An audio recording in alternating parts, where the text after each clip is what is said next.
So each of these shoulder ligaments that we've learnt have specific roles. And we'll start with the Acromioclavicular and the Coracoacromial Ligament.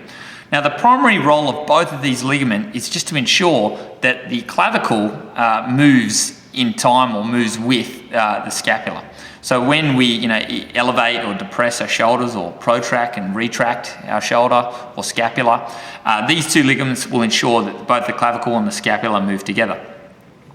The coracoacromial ligament, see, it's just attaching bone to bone, and it's actually on the same bone because the coracoid process and the acromion are both on the scapula.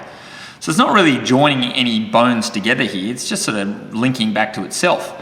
So the primary role of this ligament is just to prevent superior dislocation of the humerus. So it prevents this humerus here sort of pushing up through the top of the shoulder. So it's a little bit of superior protection. The coracohumeral ligament here plays a significant role because it carries and supports the majority of the weight on your arm. So remember, a ligament, it becomes useful when it pulls tight. So as the arm begins to drop, the coracohumeral ligament will prevent that by not allowing movements in this direction. So it gets, once it reaches a certain stretch point, it'll prevent further movement in that direction.